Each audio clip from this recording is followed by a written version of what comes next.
Hey, what's good, everybody? This is Ryan McKee, and this is a new perspective. This channel intention is to bring awareness and enlightenment to the unseen, tackling the real issues, breaking through mental barriers to discover, unlock, and understand your true propensity, to create passion that will spark desire to build from the inside out. Now, today's episode, I want to talk about the wild card.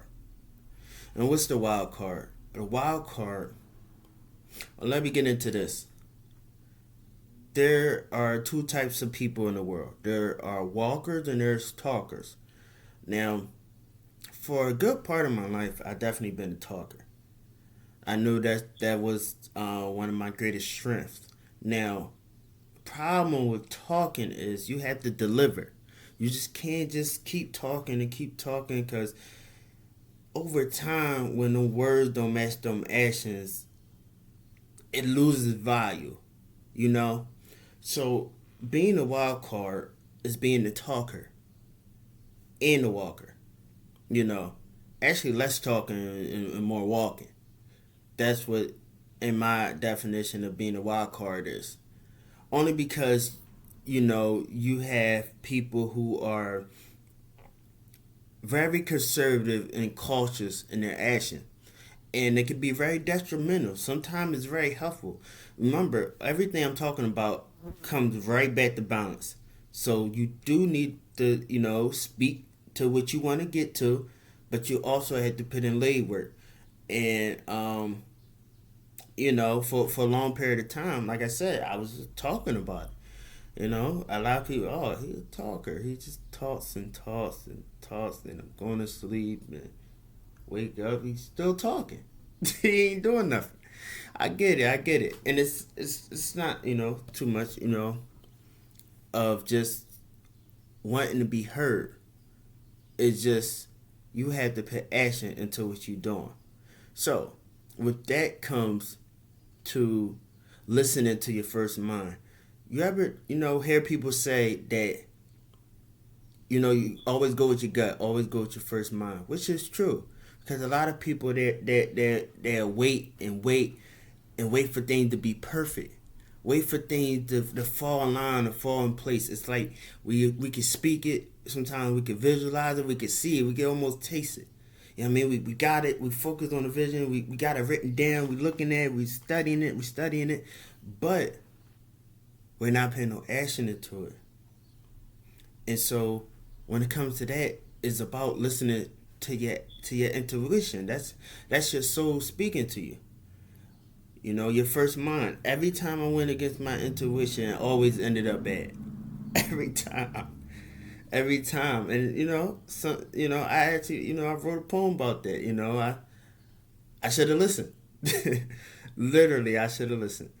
So part of being a wild card is somewhat, people may call it, just being impulsive or too optimistic. And it's not that. It's just, because a lot of times people are not going to see what you see.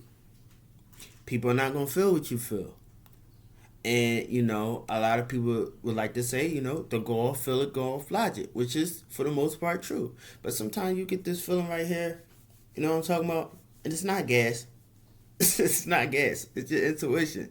It's speaking to you, it's telling you to take action, telling you to go. It's telling you right now.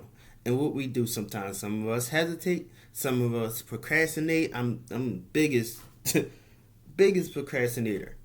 And I'm my biggest critic as well. So, you know, it comes down to no risk, no reward. You know, back in the previous video, I talk about what was it? I believe it was the extroverted sensors or the extroverted fillers. I think it's the extroverted fillers who are the real, go getter. They're the risk takers. They're the people get the job done. Every task. They're motivated by hard work. A lot of people aren't. They. I wouldn't say they don't have it in them. It's just they have to find it within them to keep going, to be, you know, self motivated, self inspired sometimes. Because a lot of times, it's especially, you know me growing up in inner city Philadelphia, I don't have that inspiration, that motivation all the time. I may not have that example, so I gotta find it somewhere in here. And a lot of times, while we look for the answers outside, it's really inside. You know what I mean? So when it comes to just taking a risk, it's not as costly as it is if you're just chilling and you're just sleeping on it. You know, it costs you more to be play safe than to take a risk. That's something I slowly had to learn because I couldn't understand that concept. I was just, what you mean, just take a risk? Like, I don't know what's going to happen. A lot of us are afraid of the unknown, very afraid of the unknown. So it puts us in this box, keeps us stagnant, and it's like, should I? It's like double dutch. It's like, should I get in? Like, what time should I? And we contemplate. That's where the procrastination come in. We get very, very stagnant. So, like I said, you know, I encourage everybody to be, risk takers. Now, no, every risk you take do have a cost, do have a price. But to be the person you want to be, you got to do something you never done. In every different part of your life, you had to become a different version of yourself. So you have to challenge yourself. Once again, you have to be self motivated and self inspiring to yourself. So it's like, if you could see you, picture it like this. If you were your teacher and you were your mentor, what would you tell yourself? That's kind of like when you go into the acceptance and reflective stage. Acceptance stage is, okay, it is what it is. This is who I am. This is my situation. What I'm going to do about it. Then you go into the reflective stage. Okay, I was like that. I remember when I had these habits. I remember when I did things like this. And now I'm doing it like that. That's when you get to that point. But then you got to get to the point where, if I were to counsel myself, what would I do next? How would I handle this situation? Would I think about it, or would I impulsively, act out of emotions? And you want to make sure before you get, to any of this stuff, that you're very, emotionally grounded. That's another challenging task for most people, being emotionally grounded, because we feel by emotions. You know, they say men are more logical than women, and women are more emotional. It could flip flop. It could go either way. But notice, we process everything through our emotions. So if you can't control your emotions, then that's the difference. It might just be an imbalance. Sometimes, we may have more feminine energy than masculine energy, male or female. So it's all about how you internalize things. Do you feel the emotions and you are analytical about it, and then you just like, okay, let's reach a conclusion. Let's get the problem solved. Or are you the type of person who just feel the emotion, and then it makes you, get you this queasy feeling, and you just, it makes you hype, and it's just like that. Sometimes we could go through both extremes.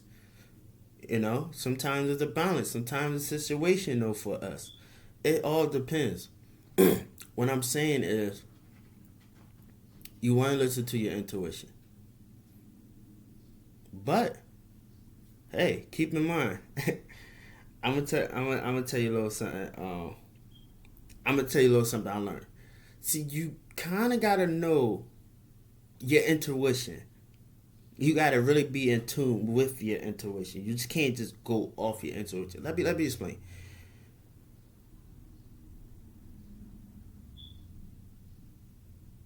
One time I almost I'm not gonna say whatever. I done got into an altercation. Okay, at work. Now I had two options. I could either go off my intuition. Now my intuition was saying, "Yo, he disrespecting you. You know what I mean? You need to handle that." That was my intuition.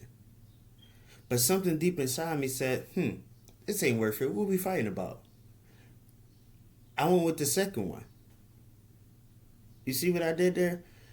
My intuition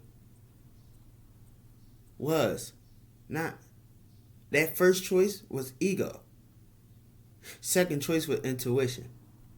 You see how the ego play off your emotions? You gotta be careful. It's tricky. I'm glad I was mature enough to handle it the way I did, because I could have went with the first one easily, got fired, a whole bunch of stuff could happen. You know what I mean? Who knows? Who knows? Right? So you want to know, you want to be in tune with your intuition. You want to see, is it emotional? Because 9 times 10, if it's emotional, it's more so ego. Oh, he stepped on my shoes. Come on, man, we ain't having that. That's ego, Moses. That's ego, man. You know what I mean? Some stuff don't, a lot of stuff you can't take personally, and I'm learning that, as well. So, this is, another interesting topic to talk about, because it's like, just stuff people think and talk about all the time. It's just, what I'm saying, like, it's just like, why not? Why not? People, I know I'm not the only person who thinks like this. So, stay tuned to the next episode. All right. Peace.